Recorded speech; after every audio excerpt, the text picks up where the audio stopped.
नमस्कार, मैं हूं श्रद्धा। आप देख रहे न्यूज 18 मध्य प्रदेश छत्तीसगढ़। राजगढ़ पहुंचा शहीद जवान का पार्थिव शरीर।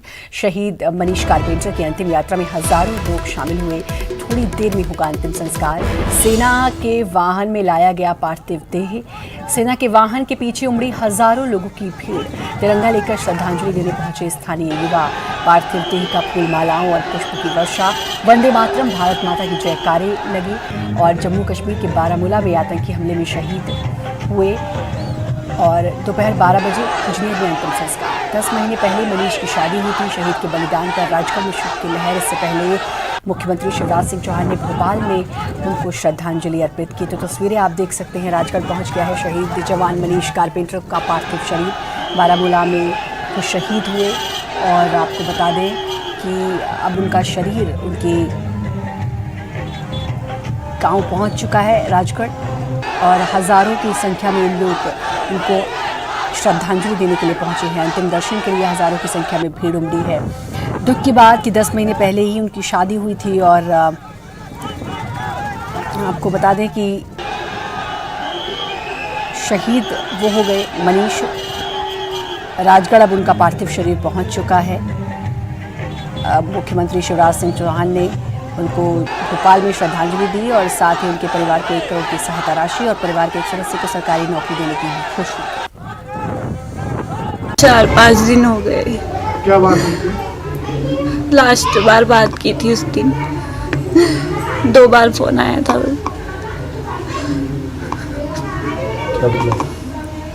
बोल रही थी कब आओगी, बोला बहुत जल्द आऊंगा। मैंने कहा मैं अकेली हूँ, मेरा कोई नहीं है आपके सिवा। बोले मैं हूँ ना तेरा, मैं तेरे साथ हूँ, क्यों घबराती है इतना तू। मुझे गर्व है उनके ऊपर, लेके मैं उनके मम्मी पापा की सेवा करूँगी हमेशा, उनके लिए जीऊँगी सिर्फ।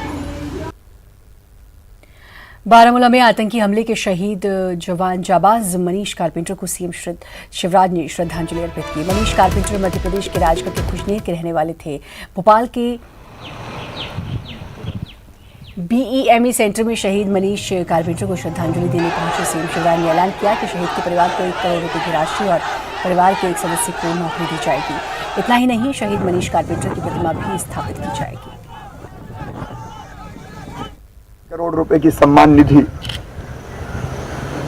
मध्य प्रदेश सरकार की ओर से भेंट की जाएगी। उनकी प्रतिमा की स्थापना करेंगे। उपयुक्त संस्थान का नाम उनके नाम पर रखा जाएगा और परिवार में आश्रित को शासकीय सेवा में लिया जाएगा। ये परिवार से चर्चा करने के बाद जैसा परिवार तय करेगा वैसा करेंगे, लेकिन जो कुछ उन्होंने किया है वो अमूल्य है, उसकी कोई कीमत नहीं है। उसके लिए तो हम दोनों हाथ जोड़ के उनके चरणों में प्रणाम करते हैं। सम्मान निधि का कितनी राशि का कुछ 1 करोड़ रुपए सम्मान निधि अच्छा उनको परिवार को दी। विकास हमारे संवाददाता हमारे साथ जुड़ चुके हैं। विकास, अब शहीद का पार्थिव शरीर पहुंच चुका है राजगढ़ और चारों तरफ शोक पसरा हुआ है। साथ ही लोगों की भीड़ उमड़ी है उनके अंतिम दर्शन के लिए। देखिए श्रद्धा, यहाँ पर काफी शोक की लहर है राजगढ़ जिले में, लेकिन एक उन लोगों को फक्र भी है राजगढ़ के लोगों को कि एक वीर, एक सपूत ने देश के लिए सर्वोच्च बलिदान दिया है। तो सभी व्यवस्था यहाँ पर कर ली गई हैं। 12 बजे अंतिम संस्कार खुजनेर गांव में किया जाएगा। उनके बड़े भाई जो खुद भी सेना में है, राजस्थान में अभी पदस्थ हैं, वो अपने छोटे भाई को अंतिम संस्कार करेंगे, दाह संस्कार करेंगे। उसके लिए सभी व्यवस्थाएं यहाँ पे पूर्ण कर ली गई हैं। मुख्यमंत्री से लेकर सभी लोगों ने अपनी संवेदना यहाँ पर प्रकट की हैं। शहीद मनीष की पत्नी से जब यहाँ पर चर्चा की गई तो उन्होंने स्पष्ट लहजे में कहा कि वो अब आगे अपने सास ससुर की सेवा करेंगी, सास ससुर की सेवा में यहाँ पर जीवन निकालेंगी। काफी मार्मिक, काफी नम आंखें कर देने वाला यहाँ पर माहौल है, काफी गमगीन माहौल है। लेकिन सर्वोच्च बलिदान को लेकर एक जो यहाँ पर माहौल बना हुआ है लोगों में, काफी एक यहाँ पे जो जब शहीद का शव जो राजगढ़ जिले में आया तो लोग यहाँ पर जयकारे करते हुए निकले, भारत माता की जय, वंदे मातरम ये नारे लगाते हुए लोगों ने फॉलो किया और एक तिरंगा भी यहाँ पर लेकर निकाला गया शहीद के शव के साथ में। फिलहाल सेना के वाहन में शव अब राजगढ़ पहुंच चुका है। कुछ ही देर में खुजनेर पहुंचेगा, जहां पर उनका अंतिम संस्कार किया जाएगा। श्रद्धा, जाबाज मनीष ने तो देश के लिए अपने प्राण न्यौछावर कर दिए, लेकिन साथ ही जो उनकी पत्नी ने कहा कि मुझे गर्व है, इस समय इस बात को कह पाना किसी जाबाज जवान की पत्नी या उनके परिवार के लोग ही कह सकते हैं, क्योंकि पूरा परिवार ही देश सेवा के लिए हमेशा तत्पर रहता है। निश्चित रूप से श्रद्धा, जो मनीष का पूरा परिवार है वो कहीं ना कहीं काफी गमजदा है, लेकिन ऐसे गमगीन माहौल के बीच में जो उनकी पत्नी ने डेयरिंग होकर जो यहाँ पर अपनी बात रखी, वो निश्चित रूप से काबिल तारीफ है। न्यूज़ 18 भी मनीष और मनीष के परिवार को सलाम करता है, और उनकी पत्नी ने स्पष्ट रूप से यहाँ पे कहा भी है कि वो चाहेंगी कि आगे इसी प्रकार से देश सेवा के लिए उनका परिवार जाना जाए, और जिस प्रकार से सर्वोच्च बलिदान यहाँ पर दिया है उसको वाकई में यहाँ पर सभी लोग उस चीज को नम आंखों से यहाँ पर उसी को सराहनीय बता रहे हैं। बिल्कुल बिल्कुल, न्यूज़ 18 इस शहीद को नमन करता है और न्यूज़ 18 सलाम करता है, साथ ही पूरे परिवार को भी सलाम करता है। बहुत बहुत शुक्रिया आपका विकास, तमाम जानकारी देने के लिए। इंदौर की हुकुमचंद मिल के करीब 6000 मजदूरों के लिए एक राहत भरी खबर। अब नगर निगम हुकुमचंद मिल की 42 एकड़ से ज्यादा जमीन को विकसित कर इसे बेचेगा, और इससे जो भी रकम मिलेगी उससे सबसे पहले मजदूरों का बकाया 228 करोड़ रुपए का भुगतान किया जाएगा। हाईकोर्ट ने भी नगर निगम को 2 सप्ताह में इस पर कार्य योजना बनाने के निर्देश दिए हैं। करीब 29 साल पहले हुकुमचंद बंद हो गई थी। इसके बाद से मिलकर करीब 6000 मजदूर वेतन, ग्रेच्युटी समेत दूसरे भुगतान के लिए अब तक भटक रहे हैं। अब तक करीब 2000 मजदूरों की मौत भी हो चुकी है। लॉकडाउन के दौरान आर्थिक हालात ठीक न होने से 19 मजदूरों की मौत हो गई, लेकिन अब मजदूरों को राहत मिलेगी, क्योंकि अब ये मिल बिकेगी और इससे जो रकम मिलेगी उससे मजदूरों के वेतन, ग्रेच्युटी यानी कि कुल मिलाकर है 228 करोड़, उसका भुगतान किया जाएगा।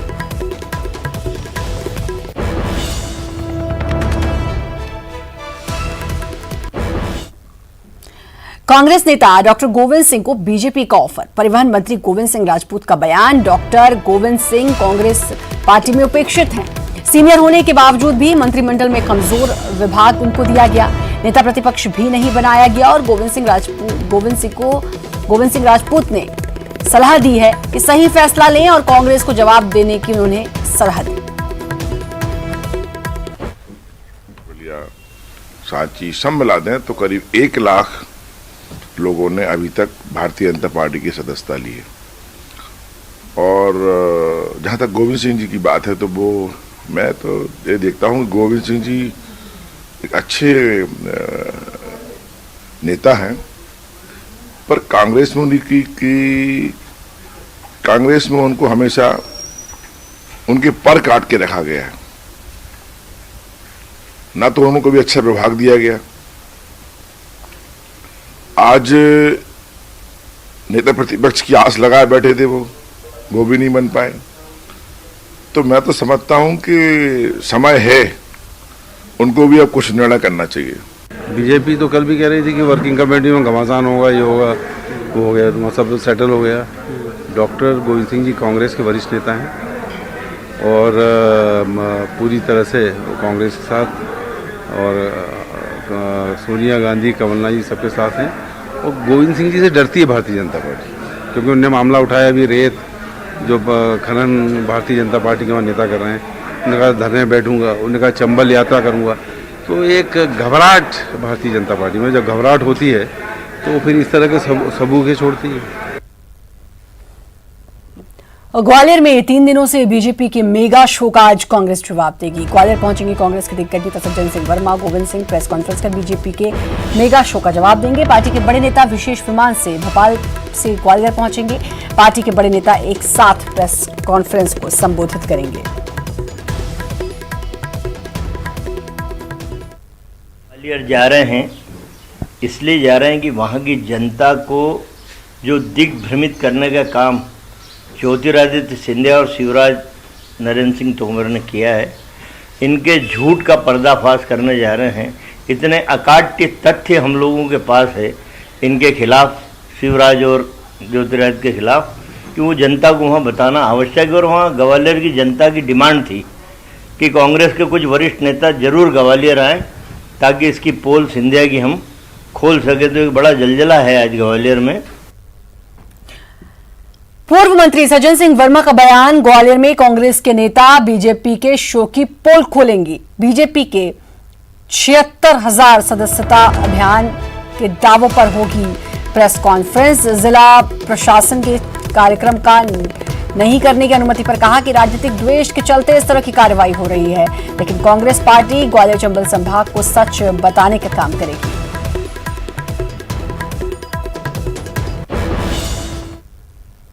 और अत्याधुनिक विमान अब भोपाल पहुंच गया है। जी हां, 60 करोड़ वाली ये 7 सीटर जहाज अत्याधुनिक सेफ्टी तकनीक से लैस है। इस 7 सीटर विमान का नाम है बीचक्राफ्ट किंग एयरबी 250। 7 सीटों वाला ये विमान 35,000 फीट की ऊंचाई तक उड़ान भर सकता है। मुख्यमंत्री शिवराज सिंह चौहान अब इसी नए विमान से यात्रा करेंगे।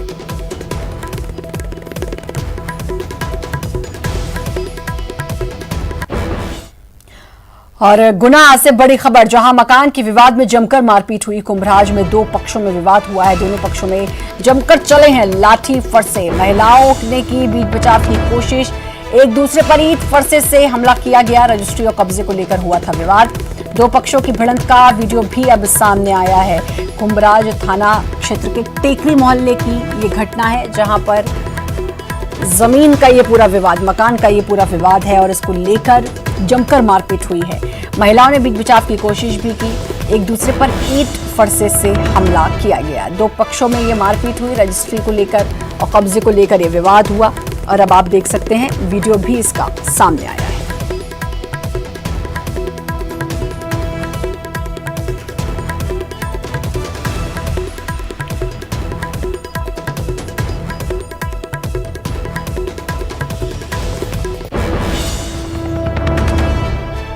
तो 2 पक्षों में जमीन को लेकर विवाद, रजिस्ट्री और कब्जे को लेकर यह पूरा विवाद। नौबत यहां तक आ गई कि फरसा, ईंट सब चल गए एक दूसरे पर।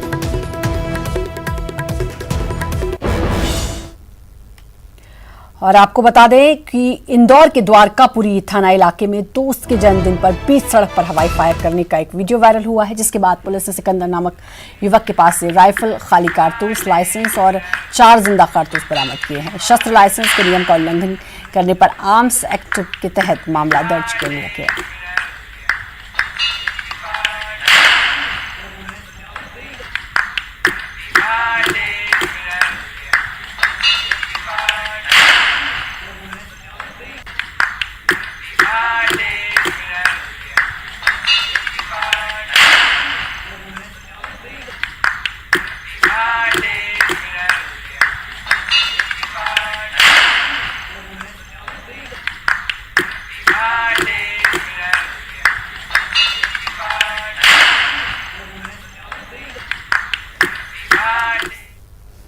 वक्त ब्रेक का जल्द हासिल।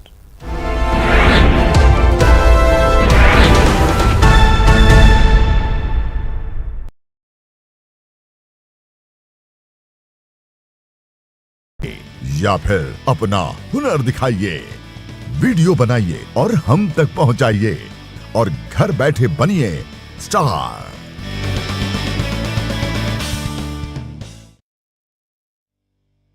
न्यूज 18 इंडिया आपका पसंदीदा नेशनल न्यूज चैनल उपलब्ध है टाटा स्काई के चैनल नंबर 519 और एयरटेल के चैनल नंबर 318 पर। कोरोना की हर खबर देखते रहिए न्यूज 18 इंडिया पर।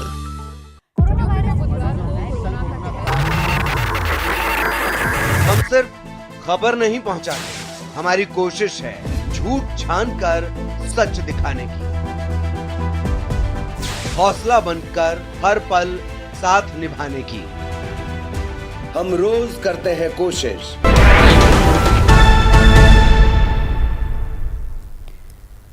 ब्रेक के बाद एक बार फिर से आपका स्वागत है। और एमपी में कोरोना का कहर लगातार जारी, रोज बढ़ रहा है मरीजों का आंकड़ा। 24 घंटे में सामने आए हैं 1379 नए मामले। 24 घंटे में 19 लोगों की कोरोना से मौत। 24 घंटे में 1089 लोग स्वस्थ हुए हैं। लेकिन आपको बता दें कि आंकड़ा लगातार बढ़ रहा है। 1089 लोग नए मरीज सामने आए हैं। 19 लोगों की मौत हो गई है, जबकि 1089 लोग सही भी हुए हैं।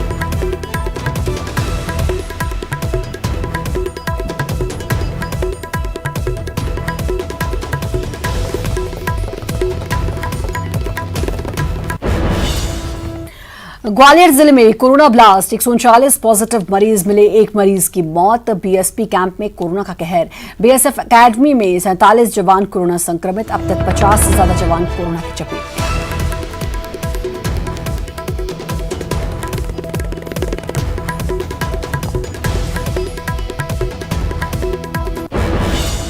और इंदौर में भी कोरोना का कहर जारी, 187 नए पॉजिटिव मरीज सामने आए हैं। कोरोना से 3 लोगों की अब मौत हो चुकी है और शहर में अभी 3199 एक्टिव केसेस हैं।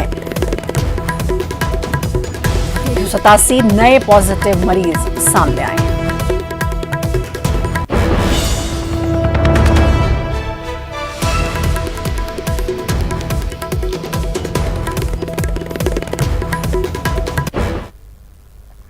बात राजधानी भोपाल की करें तो भोपाल में कोरोना के 162 संक्रमित नए मरीज मिले। एसबीआई बैंक हेड ऑफिस से 5 लोग कोरोना संक्रमित, ईएमई सेंटर से 5 लोगों की कोरोना रिपोर्ट पॉजिटिव आई।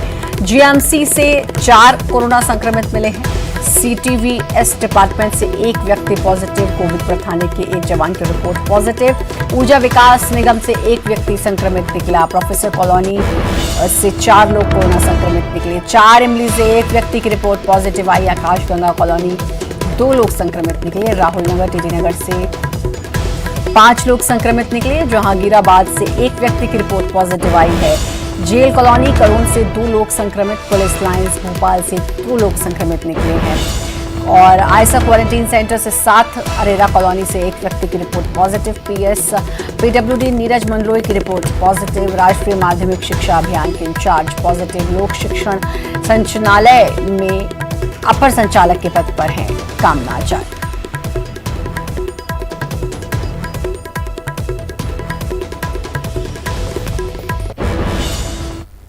कोरोना महामारी के बीच कुछ ऐसे भी आपराधिक तत्व हैं जो आपदा में भी कमाई के अवसर तलाश रहे हैं। बीते दिनों महाराष्ट्र के नवी मुंबई इलाके में क्राइम ब्रांच ने छापामार कार्रवाई करते हुए एक ऐसे गिरोह को पकड़ा जो अस्पतालों से यूज्ड सर्जिकल हैंड ग्लव्स को साफ कर दोबारा मार्केट और अस्पतालों में सप्लाई कर रहा था। इस घटना के सामने आने के बाद एमपी का स्वास्थ्य महकमा भी अब हाई अलर्ट पर है। विभागीय अधिकारियों ने सभी जिले के सीएमएचओ, सिविल सर्जन को ये निर्देश दिए हैं कि उपयोग करने के बाद हैंड ग्लव्स को काटकर ही डस्टबिन में डाला जाए। में जो मेडिकल वेस्ट होते थे उनको रीयूज करके बाजारों में भेजा जा रहा था। स्कैम का भंडाफोड़ हुआ और काफी कुछ खुलासे हुए, लेकिन जिस तरीके से खुलासे हुए अन्य राज्य में यानी कि महाराष्ट्र में, उसको लेकर के अब एमपी में भी काफी हाई अलर्ट पर है स्वास्थ्य विभाग। सीधा हमारे साथ बात करने को उप संचालक एनएचएम हैं, उनसे बात करते हैं। सर, ये किस तरीके से अब एमपी भी अपना अलर्ट हो गया है? ये जैसे कि इसकी संभावना हर जगह से नकारा नहीं जा सकता कि ये लोग बाग जो वेंडर्स हैं वो रीयूजेबल प्लास्टिक या रबर की चीज़ों को रीयूज़ कर सकते हैं, उसको वॉश करके वैसी पैकिंग में कर दें। तो इसके लिए पोल्यूशन कंट्रोल बोर्ड द्वारा गाइडलाइंस जो दी गई थी, जो 2016 के रूल्स बने थे, वो उसमें साफ साफ लिखा हुआ है कि ऐसी चीज़ों को कैंची से काट के ही आप उसको वेस्ट को डिस्पोज करें। और इसकी गाइडलाइन हमने भेजी थी। कोविड को देखते हुए इसको बहुत ज़रूरी हो गया था, तो हम अप्रैल माह में ही हमने ये गाइडलाइन बना के पूरे सभी जिलों को भेजी थी। क्या कोई स्पेशल टीम भी इसके लिए बनाई गई है जो मॉनिटरिंग करे कि इस तरीके की कालाबाजारी मध्य प्रदेश में हो रही है या नहीं? कालाबाजारी के बारे में मॉनिटरिंग तो नहीं कह सकता, लेकिन जिला में हमने एक मॉनिटरिंग टीम बनाई है, कलेक्टर साहब की अध्यक्षता में बनी हुई है। हर की 6 महीने में बैठक होती है। यानी कुल मिला के हम कह सकते हैं कि प्राइवेट हॉस्पिटल्स हो या फिर गवर्नमेंट, ये पूरी तरीके से मॉनिटरिंग की जा रही है और समय समय पर गाइडलाइंस का हवाला दे करके उन्हें याद भी दिलाया जा रहा है कि अगर बायोमेडिकल वेस्ट है तो उसे किस तरह प्रॉपर्ली डिस्पोज करना है। यानी कि अगर ग्लव्स हैं या फिर कोई भी प्लास्टिक के प्रोडक्ट्स हैं तो उन्हें पहले कैंची से काटे, उसके बाद जो लाल रंग के डस्टबिन अस्पतालों में रखे रहते हैं उसमें ही डालें। कैमरा पर्सन अजय तंवर के साथ पूजा माथुर, न्यूज़ 18 मध्य प्रदेश, भोपाल। रायपुर से खबर, प्रदेश में कोरोना का प्रहार और तेज हुआ है। राज्य में अब तक एक दिन में मिले सबसे अधिक मरीज, 24 घंटे में 1287 नए कोरोना पॉजिटिव मिले हैं। राजधानी रायपुर में सबसे अधिक 455 नए मरीज मिले हैं। मंगलवार को कोरोना से 15 लोगों की मौत हुई थी। राज्य में एक्टिव मरीजों की संख्या अब हो चुकी है 9388। कुल पीड़ितों की संख्या बढ़कर हुई 23,341। कोरोना से अब तक प्रदेश में 221 लोगों की मौत। अब तक 13,732 लोगों ने कोरोना को मात दी है। कोरोना के बढ़ते संक्रमण से लोगों में अब दहशत है।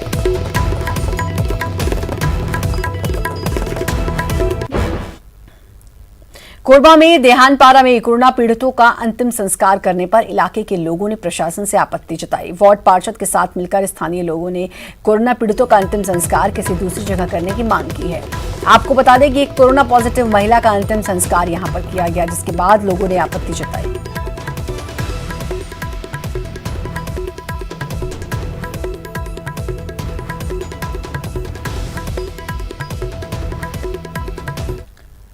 बलरामपुर में वन विभाग ने सांभर में के शिकार में 12 लोगों को गिरफ्तार किया है। शिकार की सूचना मिलने पर वाड्रफनगर वन विभाग की टीम ने दबिश दी और मौके से 12 लोगों को गिरफ्तार कर लिया।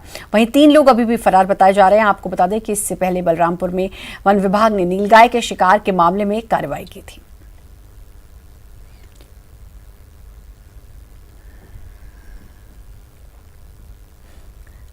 शिक्षा के अधिकार कानून के तहत जबलपुर में हुए करोड़ों के घोटाले का जिन्न एक बार फिर से बाहर आ गया है। 2012 से लेकर 19 तक निःशुल्क शिक्षा के अधिकार अधिनियम के तहत अशासकीय विद्यालयों को की क्षतिपूर्ति की राशि देने में जमकर घालमेल की बात सामने आई है। जबलपुर में डीपीसी के पद पर पदस्थ रहे आरपी चतुर्वेदी के खिलाफ लोक शिक्षण कार्यालय से 9 बिंदुओं पर आधारित जांच पत्र में भी ऐसी ही बातें कही गई।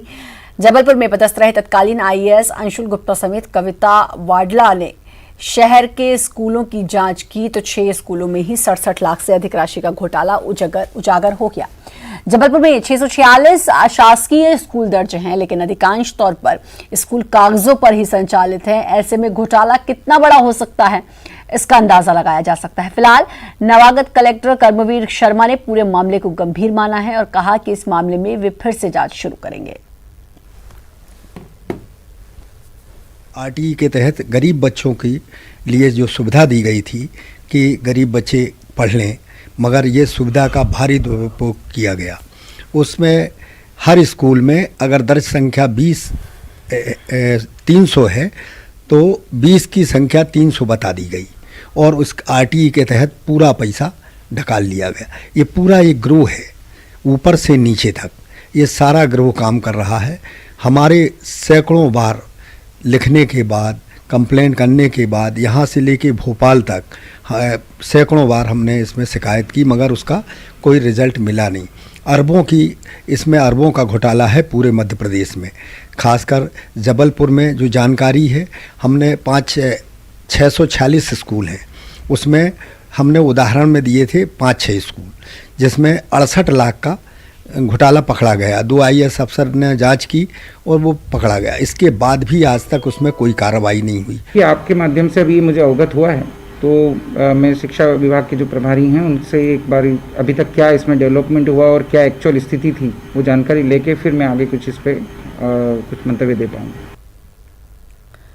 छत्तीसगढ़ में मौसम विभाग ने बारिश को लेकर येलो अलर्ट जारी किया है। राजधानी रायपुर में भी सुबह से रिमझिम बारिश हो रही है। बीजापुर, बालोद, बलरामपुर सहित कई इलाकों में बारिश हो रही है। मौसम विभाग ने कई इलाकों में भारी बारिश की चेतावनी जारी की। रायपुर, बिलासपुर, दुर्ग और सरगुजा संभाग में भी भारी बारिश हो सकती है।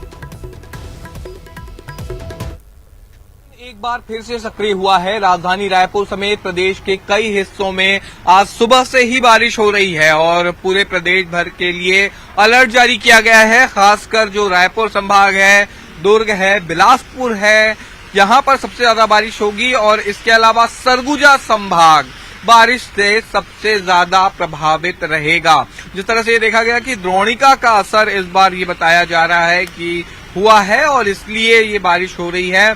पश्चिमी मध्य प्रदेश, झारखंड में भी ये अलर्ट जारी किया गया है, लेकिन छत्तीसगढ़ में इससे पहले जब बस्तर में देखा गया था कि हालात बेकाबू हो गए थे, बाढ़ की स्थिति बनी हुई थी और अभी जिस तरह से भारी बारिश का अलर्ट जारी किया गया है, ये खासकर नॉर्थ जो कि उत्तर छत्तीसगढ़ के लिए किया गया है, जिसमें सरगुजा संभाग का इलाका सबसे ज्यादा प्रभावित रहेगा। कैमरा पर्सन रोहित श्रीवास्तव के साथ देवव्रत भगत, न्यूज़ 18 रायपुर।